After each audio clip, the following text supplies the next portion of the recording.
Welcome to Spicy Family Scandals, where real-life drama meets hard-earned wisdom. Today's story is about betrayal, resilience, and the power of standing up for yourself. Let's dive in. The night my husband humiliated me in front of 300 people, I smiled so wide my cheeks hurt. Nobody suspected a thing. Not him. Not the audience. Not even Chloe. His doe-eyed assistant who kept brushing his arm like it was some kind of reflex. I wasn't smiling because I was happy. I smiled because I knew what was coming next. Mark stood at the center of the stage, dressed to perfection in his tailored navy suit, soaking in applause like he'd just cured cancer. He was in his element, a polished businessman who had overcome adversity. His story was inspiring, on paper. A man who risked everything to chase his dream, building a company from the ground up. Except it wasn't everything, it was my everything. My savings, my sacrifices, my trust. The crowd was eating it up, every anecdote, every joke, and then came the part that set my blood on fire. "This journey wasn't easy," he said, his voice ringing with emotion. "There were moments I wasn't sure I'd make it. But one thing kept me going: the people who believed in me. My team. My mentors. My family." He said it like he still knew what the word meant. Like I was just another face in the crowd. My eyes swept the room. The usual power players were there, nodding in approval.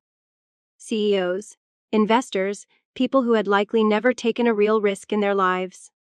Then there was Chloe, sitting at a table near the stage, practically glowing in a dress that cost more than my monthly mortgage.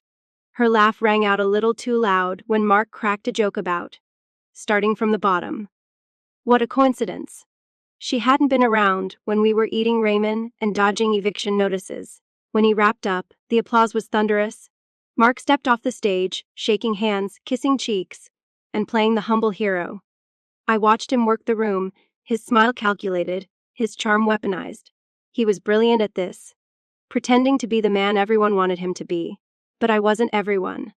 And I'd stopped wanting him a long time ago. The evening dragged on. Each clink of a champagne glass a reminder of how deeply I had sunk into this charade. Chloe stayed close to him, their heads bent together, in whispered conversations that made my stomach churn. It was one thing to suspect. It was another to watch it unfold, her laugh like nails on a chalkboard. I decided to leave. There was no point staying. Mark wouldn't notice, and even if he did, he wouldn't care. But just as I turned to grab my clutch, I heard his voice over the microphone again. "One last thing before we close the night," he announced, his tone so smug I wanted to scream. "This company is built on loyalty and trust, and with that in mind, I like to make a special announcement." The room quieted. People leaned forward. I froze. "Chloe," he said, gesturing for her to join him on stage. My heart dropped into my stomach. "Chloe has been an incredible asset to this company," he continued, beaming at her like she was the love of his life. "Her dedication, her creativity, and her support have been invaluable. So, tonight, I'm thrilled to announce that she'll be stepping into the role of Vice President of Operations." Odd applause erupted. Chloe played coy, shaking her head as if to say, "Who, me?" Then she hugged him. Full body. Hands lingering on his shoulders, the air in the room shivers. Whisk glances. I stayed rooted to the spot, my nails digging into my palms. The humiliation was suffocating, but as I stood there, I realized something. Mark thought he had won. He thought this was his victory lap. He had no idea it was about to become his funeral march. The applause had barely died down when Chloe took the stage. Her cheeks flushed, her hands clasped in fox humility. Mark looked at her like she was the discovery of a lifetime. I wanted to laugh at the irony. A woman like Chloe didn't support dreams. She supported what was already built. Just long enough to claim it as her own. The room buzzed with excitement, but I was laser-focused on Mark. His face glowed with pride, his hand hovering just above Chloe's back as if he were branding her as his prized possession. He didn't even glance my way. I could feel eyes on me, though. A few polite smiles, some sympathetic looks. They all knew. Everyone here had heard whispers, seen the way Chloe lingered too close or laughed a little too loud. My humiliation wasn't just public. It was a spectacle. I stood there for a moment longer, teetering between storming out and burning the whole event to the ground. But I didn't do either. Not yet. This wasn't the time. If Mark wanted to put on a show, I'd let him. As the gala wound down, I lingered in the background, watching him bask in the glow of his supposed triumph. Chloe flitted around like a debutante, receiving congratulations and compliments as though she had built the company herself. The moment came when Mark finally broke away from the crowd and spotted me near the exit. He had the nerve to look surprised. "Sandra, you're still here," he said, his tone too casual, like I was an afterthought. "I wouldn't miss your big night," I said, my voice steady despite the storm raging inside me. He smiled, but it didn't reach his eyes. "Look, I know tonight's been a lot. We'll talk later, okay?" "Later," I repeated, tilting my head. "Like tomorrow. Or maybe after Chloe's first board meeting as VP. His jaw tightened, the first crack in his polished facade. "This isn't the time." "It never is it?" I said, my voice lowering. "But don't worry, Mark. I'm not here to make a scene. I just wanted to congratulate you and Chloe." I watched the flicker of panic cross his face before he smoothed it out with another practiced smile. "Thanks," he said, brushing it off. "It's been a great night for the company." "For the company," I echoed, letting the words hang in the air. He didn't wait for me to say more. A quick glance over his shoulder confirmed Chloe was watching us. He gave me a perfunctory nod and walked away back to her. Good. Let him think I was retreating. Let him believe I'd tuck my tail between my legs and go home. The truth was, my plan had already begun. Mark didn't know that while he was busy playing the self-made man, I had been busy too. Those long nights when he was working late, I'd started digging. The tax filings, the client contracts, the irregularities in the financial reports. It was all there. The same company I had emptied my retirement savings to fund wasn't just successful, it was fraudulent. And now, standing in the midst of his celebration, I had all the proof I needed. The best part, Mark didn't just leave a paper trail. He left a digital one too. Those business trips, where he stayed in 5-star hotels, paid for by the company's accounts. The exclusive dinners, written off as client meetings. And Chloe. Oh, she wasn't just an employee. She was listed as a consultant, a very expensive one. I hadn't confronted him before because I needed the timing to be perfect. Tonight wasn't just about his humiliation. It was about making sure he never recovered. I left the gala without another word, but I wasn't heading home. I had an early meeting the next morning, with a lawyer who specialized in corporate fraud. Mark thought he had won, but he had no idea that by this time tomorrow, everything he'd built would start crumbling beneath him. The next morning, I arrived at the law office with a mix of nerves and determination. The weight of the folder in my hands, a collection of emails, invoices, and expense reports, felt heavier than it should have. Every page was a piece of evidence, carefully collected over months. I wasn't just preparing to confront Mark. I was preparing to destroy the carefully curated life he had built on my sacrifices. The attorney, Lisa, was sharp-eyed and no-nonsense. The kind of person you want on your side when you're about to start a war. She flipped through the documents I handed her, her expression unreadable. I explained everything as she read. How I'd cashed out my 401k to help Mark when he begged me to believe in his dream. How the company was thriving now but at my expense. And how he was funneling company money into personal luxuries and Chloe's inflated consulting fees. When I finished, Lisa looked up, her pen tapping against the edge of the desk. "Sandra, this is solid. If what you've told me checks out, and it looks like it will, you have enough here to bring both civil and criminal charges. Embezzlement, fraud, even misuse of corporate funds. But I need to ask, what's your endgame?" Her question caught me off guard. What was my endgame? To ruin Mark? To humiliate him as he had humiliated me? Or was it something deeper? "I want justice," I said, though the word felt insufficient. "And I want out." Lisa nodded. "Fair enough. We'll start by filing the necessary paperwork to protect your financial interest in the company. Then we'll build a case for restitution. But Sandra..." She hesitated, her sharpness softening slightly. "This could get messy. Are you ready for that?" I thought about it for a moment.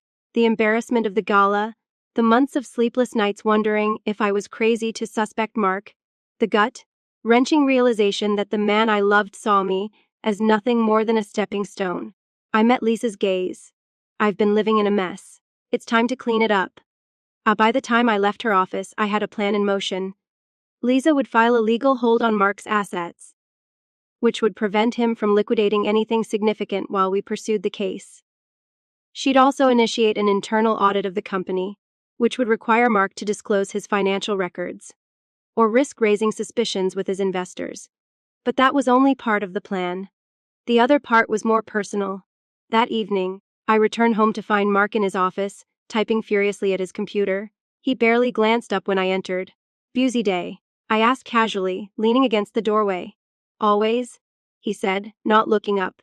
"I stopped by a lawyer's office today," I said, watching him closely. That got his attention. His fingers froze on the keyboard, and he slowly turned to face me. "A lawyer," he repeated, his tone cautious.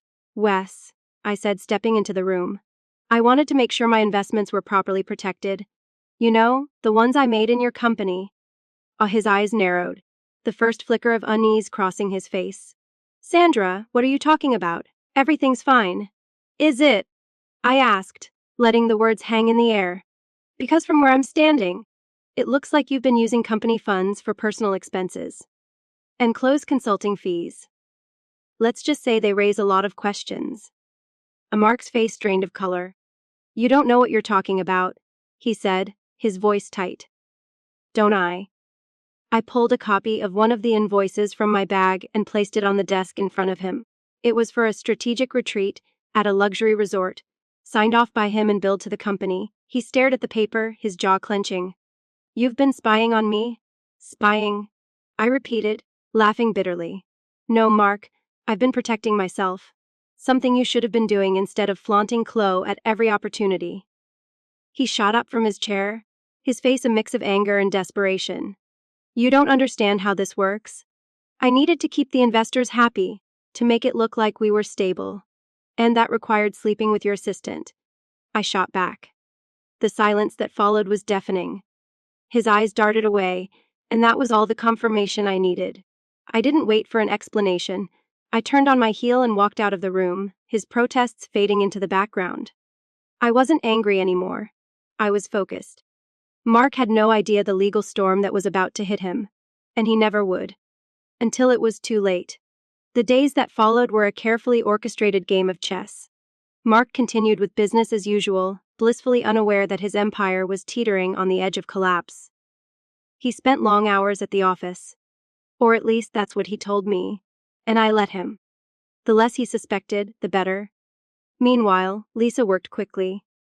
The legal hold on Mark's assets was approved, which meant he couldn't make any significant moves without raising a red flag. The internal audit was underway, and I knew it was only a matter of time before the skeletons in his financial closet came tumbling out. But the real turning point came 3 days later when I received an email from a name I didn't recognize: Aaron Caldwell. The subject line read, "You don't know me, but you should."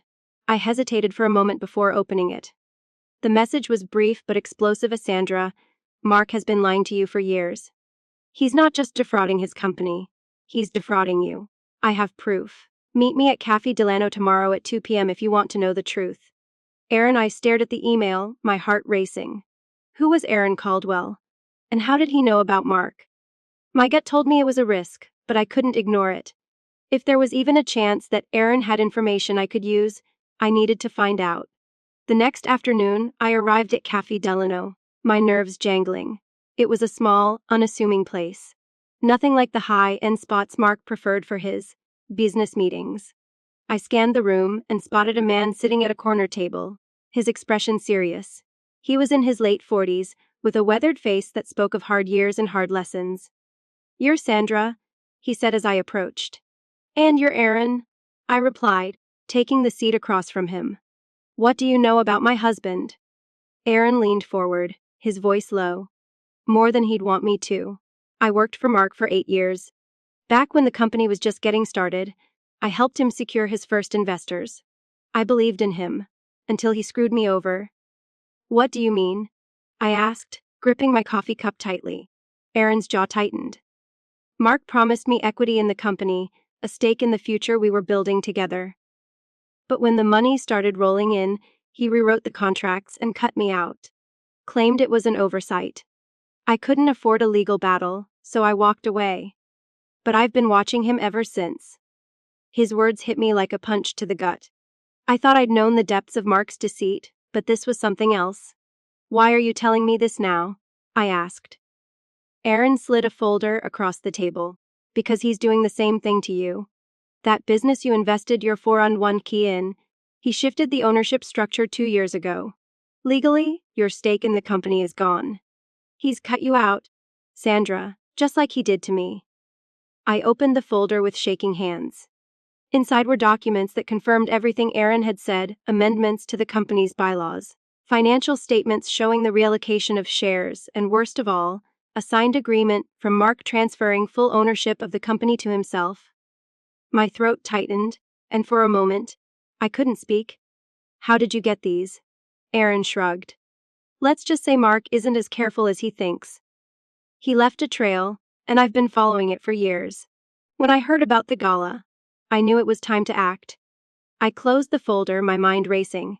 If what Aaron said was true, and the documents made it clear it was, Mark hadn't just stolen my trust, he had stolen my future. Aaron must have seen the fury in my eyes, because he leaned back and smirked. "You're not the first person he's underestimated, Sandra, but you could be the last." I left the cafe with the folder clutched to my chest, my mind a whirlwind of anger and determination. Mark thought he was untouchable, but he had no idea the storm that was heading his way. That night, as he sat at the dining table scrolling through his phone, I watched him with new eyes. For years, I had seen him as the man I loved, the man I sacrificed everything for. Now, all I saw was an opponent. "You're quiet tonight," he said, not looking up. I smiled, a cold, calculated smile he didn't even notice. Just thinking about the future. If only he knew how much of it he was about to lose. The house was eerily quiet the next morning. Mark had already left for work, likely off to another day of pretending to be the hero of his own story. I stood in the kitchen, staring out the window with Aaron's folder spread open on the counter. Each piece of paper was a dagger, proof of Mark's betrayal. Not just of me, but of anyone who had ever believed in him. I wasn't just angry anymore. I was determined. Mark had crossed a line, and this wasn't going to end with just a courtroom battle or a few frozen accounts. He had built his empire on my sacrifice, and I was going to make sure the fall was as public as his rise. I picked up my phone and made the first call. "Lisa, it's Sandra. I need to accelerate things. Can you get me a meeting with the auditors today?" "Already on it," she replied. "They've started reviewing the documents you gave me, and let's just say they're not impressed with Mark's accounting practices. I'll loop you in as soon as I have something concrete." "Good," I said. "And Lisa, I've got another lead. I'll send it over in an hour." The lead, of course, was Aaron's folder. But before I handed it off, I needed to make one more stop. By noon, I was standing in the lobby of Mark's office building, my heels clicking against the polished marble floor. Chloe was at the reception desk, her glossy lips curling into a smirk when she saw me. "Well, if it isn't the missus," she said, leaning against the counter. "What brings you by?" "Trouble at home," I smiled, a predator baring its teeth. "Just here to drop something off for Mark." Her smirk faltered, but she recovered quickly. "He's in a meeting." "Perfect," I said, pulling a sealed envelope from my bag. "This is for his eyes only. Make sure he gets it, won't you?" I left before she could respond, the envelope sitting on the counter like a ticking time bomb. Inside was a single sheet of paper. A copy of one of the incriminating documents from Aaron's folder, with a handwritten note: "You thought you were untouchable. Think again." I wasn't just warning him. I was rattling his cage. That evening, Mark came home later than usual. His tie was loose, his expression tense, and his phone was practically glued to his hand. He paced the living room, barking orders into the receiver about damage control and keeping the investors calm. I stayed in the kitchen, watching him through the doorway. He didn't even notice I was there. Finally, he ended the call and sank onto the couch, rubbing his temples. "Sandra, we need to talk," he said, his tone strained. "Do we?" I asked, a feigning disinterest as I poured myself a glass of wine. His eyes snapped to mine, and for the first time I saw genuine fear. Someone's spreading lies about me. Fake documents, accusations. Someone's trying to sabotage the company. I sipped my wine, letting the silence stretch until it was unbearable. "Sounds serious." It is, he snapped, running a hand through his hair. Do you have any idea what this could do to us? To our future? I set my glass down carefully, my movements deliberate. Mark, you've already taken our future and rewritten it without me. The only thing left is how much of it you'll lose. His face turned pale. What are you talking about? I stood, closing the distance between us. I'm talking about the embezzlement, the fraudulent contracts, the way you erased my investment and lined Chloe's pockets. You thought you were clever, Mark, but you made one mistake. You underestimated me. His mouth opened, but no words came out. For once, Mark West, the man who always had a quick answer, a clever excuse, was speechless. You destroyed everything we built together. I continued, my voice steady but cold. So I'm going to destroy everything you built for yourself. And when it's over, you'll finally understand what it feels like to be left with nothing. I turned and walked out of the room, leaving him to sit in the wreckage of his unraveling life. But I wasn't finished yet. Because the real fallout hadn't even begun. The following morning, I woke to the sound of Mark yelling on the phone. His voice was sharp, frantic. Nothing like the confident tone he usually reserved for business calls. I didn't need to eavesdrop to know what was happening. The auditors must have started asking questions. I stayed upstairs, letting him flail. Every part of me wanted to march downstairs and throw another revelation in his face, but I resisted. Timing was everything, and I still had one final move to make. By noon, Mark was gone, likely scrambling to contain the chaos. I took the opportunity to put the next phase of my plan into action. The press conference was scheduled for 3:00 p.m., a small but significant event to announce a new partnership Mark had been chasing for months. He'd been bragging about it for weeks, calling it the crown jewel of his company's success. I arrived early, blending into the crowd of investors, journalists, and business associates. The venue was sleek and modern, with floor-to-ceiling windows that overlooked the city. A perfect stage for Mark's carefully constructed persona. But today, that persona was going to crumble. I had spent the past 2 days working with Aaron and Lisa to ensure everything was perfectly timed. Copies of the incriminating documents had been sent to key individuals, investors, board members, and even a few trusted reporters. By the time Mark stepped onto that stage, the whispers would already be circulating, and as for Chloe, well, she was about to have her own moment in the spotlight. At exactly 3:10 p.m., Mark took the stage. He was dressed impeccably as always, his smile confident despite the storm brewing around him. I watched from the back of the room as he began his speech, talking about innovation, growth, and the bright future of the company. But as he spoke, I saw it. The slight hesitation in his voice, the way his eyes darted to the audience as if searching for a reaction. The cracks were starting to show. Halfway through his presentation, a reporter raised his hand.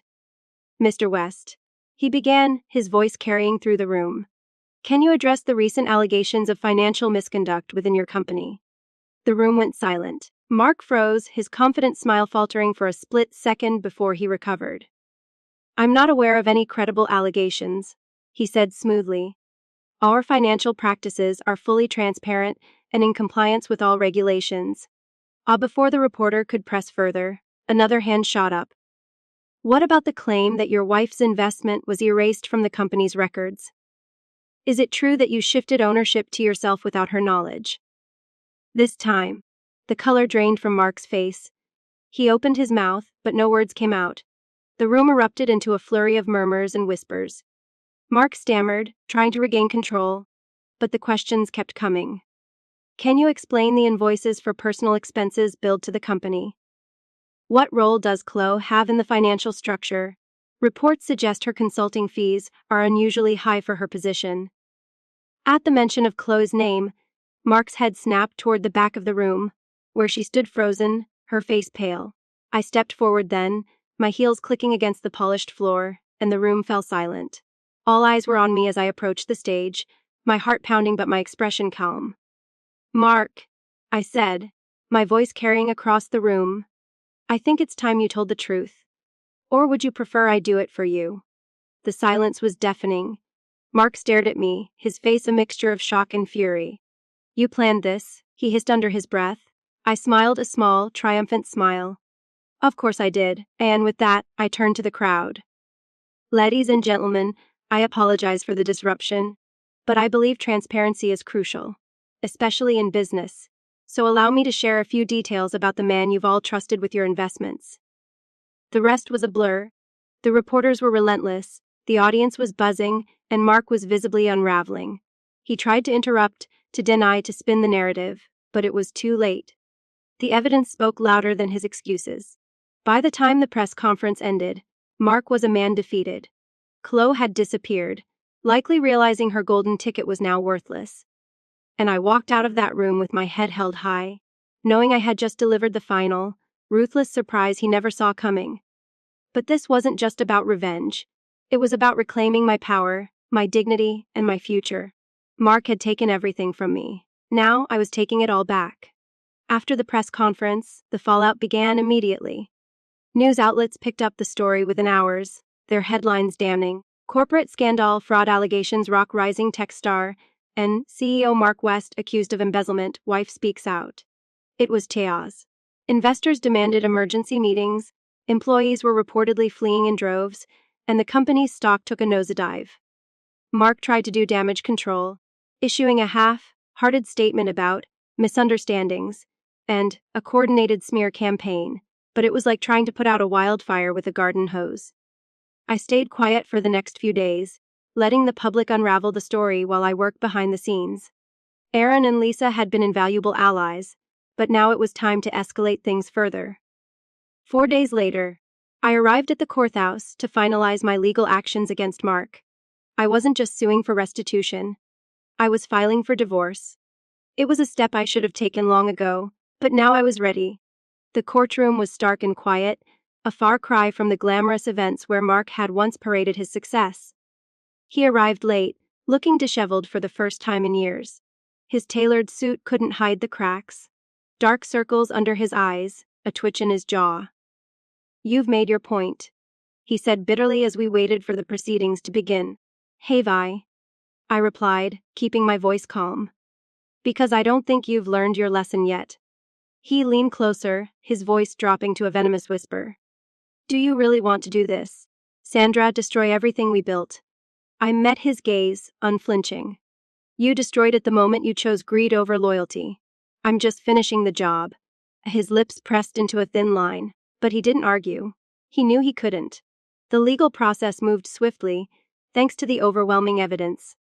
Lisa ensured every document was airtight, every claim backed by undeniable proof. By the end of the week, the court had frozen Mark's remaining assets and granted me a significant portion of the company's value as restitution for my investment.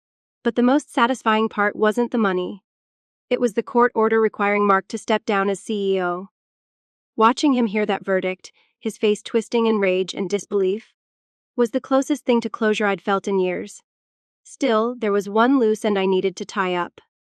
That evening, I returned to the house for the last time. The movers were scheduled to arrive the next morning, and I wanted one final walk through before I left this chapter of my life behind. To my surprise, Mark was there. He was sitting in the living room, a half-empty glass of whiskey in his hand. He didn't look up as I entered. "Come to gloat?" he asked, his voice slurred. "No," I said, setting my purse down. "I came to say goodbye." He laughed bitterly.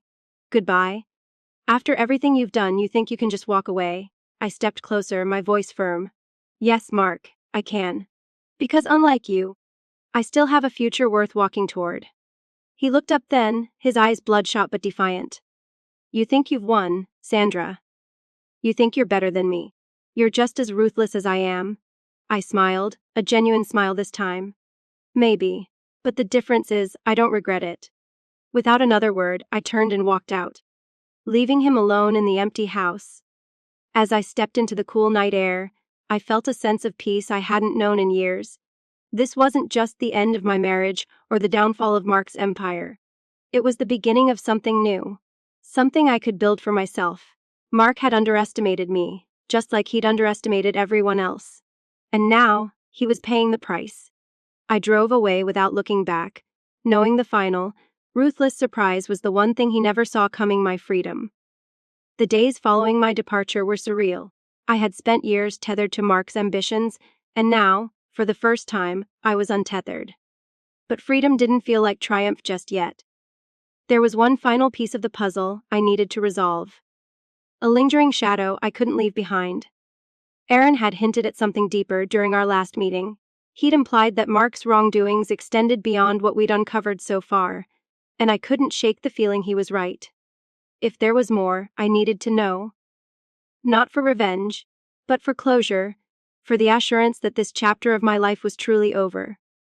I met Aaron at a quiet diner on the edge of town. He was waiting in a booth near the back, his expression unreadable. "You've already won," he said as I slid into the seat across from him. "What more are you looking for?" "I need to know if there's anything else," I said simply, something I might have missed. He studied me for a moment, then sighed. "There is one thing." Aaron reached into his bag and pulled out a flash drive, sliding it across the table. This was buried deep in the company's servers. I didn't include it in the folder I gave you because, well, it's explosive, and I wasn't sure you were ready for it. "What is it?" I asked, my stomach tightening. "Evidence of a shell company Mark set up years ago," Aaron said. "It's where he's been funneling money. Big money. Not just from the company, but from investors too. If this gets out, it won't just ruin him. It'll destroy everyone who's tied to him." I stared at the flash drive, my mind racing. This wasn't just a loose end, it was a ticking time bomb. "What do you want to do with it?" Aaron asked. I hesitated, the weight of the decision pressing down on me. Exposing this would mean total annihilation for Mark. It would also mean dragging innocent people, employees, investors, into the fallout. But if I stayed silent, Mark might find a way to rebuild, to start over, and to hurt someone else the way he had hurt me. I picked up the flash drive, turning it over in my hand. "I'll figure it out." Back at my temporary apartment, I plugged the flash drive into my laptop. What I found was worse than I'd imagined. There were detailed records of fraudulent transactions, offshore accounts, and payments to people whose names I didn't recognize. It was a web of deceit so intricate it made everything else Mark had done look almost petty by comparison. And at the center of it all was Chloe. Her name appeared repeatedly, not just as a recipient of funds but as a co-signer on several key documents. She wasn't just a pawn in Mark's game. She was his partner in crime. The realization hit me like a freight train. Chloe hadn't just been playing the role of a seductive assistant, she had been helping Mark build and sustain his empire of lies. I leaned back in my chair, my mind spinning. This changed everything. Chloe wasn't just collateral damage, she was complicit. The next morning, I made my decision. I contacted Lisa and arranged a meeting with a trusted journalist, a woman known for her investigative tenacity and her refusal to back down from powerful opponents. "This is bigger than I thought," I told Lisa as we prepared the documents for the journalist. "It's not just about Mark anymore. Chloe's in on it too." Lisa nodded grimly. "You're doing the right thing. This isn't just about revenge, Sandra. It's about accountability." The journalist arrived later that day, and I handed her the flash drive along with a detailed account of everything I had uncovered. She promised to dig deeper, to verify the information, and to expose the truth. As she left, I felt a strange sense of calm. The weight I had been carrying for years was finally lifting. That evening, the first headlines broke. New allegations surface. CEO and assistant accused of multi-million-dollar fraud scheme. The news spread like wildfire. Mark's name was plastered across every major outlet, his reputation in shreds. Chloe's involvement added fuel to the fire, turning the story into a full-blown scandal. I watched it all unfold from the quiet of my apartment, a glass of wine in hand. Mark had always prided himself on his ability to manipulate people, to stay one step ahead. But now, the world was finally seeing him for what he truly was. As for me, I didn't feel vindictive or bitter, I felt free. Mark thought he had destroyed me when he erased my investment, humiliated me in public, and betrayed my trust. But he underestimated the strength of a woman who has nothing left to lose. And now, he was the one left with nothing. As the scandal grew, Mark's life unraveled at a breathtaking speed.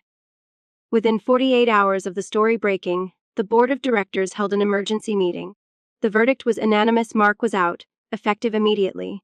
His carefully constructed empire crumbled beneath him, piece by piece. The investors, furious and betrayed, filed lawsuits to recoup their losses. His offshore accounts were flagged, and government agencies launched investigations. The whispers turned into a roar, and Mark's name became synonymous with fraud and deception. But I wasn't finished yet. 3 days after the initial headlines, I received a call from Chloe. I was sitting at my small kitchen table, sipping coffee, when her name flashed on my phone. I let it ring twice before answering. "Sandra," she began, her voice trembling, "we need to talk. I can't imagine what we'd have to say to each other." I replied, keeping my tone cool. "Please?" she said, the desperation clear. "It's about Mark. He's dragging me into this, but I didn't know. I didn't know how far he'd gone." I laughed bitterly. "You didn't know? Chloe, your name is all over the documents. You signed off on his schemes, you benefited from his lies, and now you want to play the victim." "I didn't have a choice," she cried. "He threatened me. He said if I didn't help, he'd ruin me." I paused, letting her words hang in the air. Chloe was many things, but Ivy wasn't one of them. Still, there was a crack in her voice, a hint of fear that caught my attention. "What exactly are you trying to say?" I asked. "I have proof," she said quickly. "Emails, text messages, things that show Mark was the mastermind. If I give them to you, will you help me? Will you tell the investigators I was coerced?" I considered her offer. Chloe's cooperation could be the final nail in Mark's coffin, but trusting her felt like shaking hands with a snake. "Send me the proof," I said. "Then we'll talk." An hour later, Chloe's emails arrived. They were damning. Correspondence between her and Mark laid everything bare. How he had orchestrated the fraud, manipulated the books, and used her as a shield to deflect suspicion. In one email, he even referred to me as the perfect pawn. I forwarded the emails to Lisa immediately, my hands shaking with both anger and satisfaction. That evening, I received another call. This time from Mark. "You think you've won," he snarled, skipping any pretense of civility. "I don't think it," I replied, my voice steady. "I know it."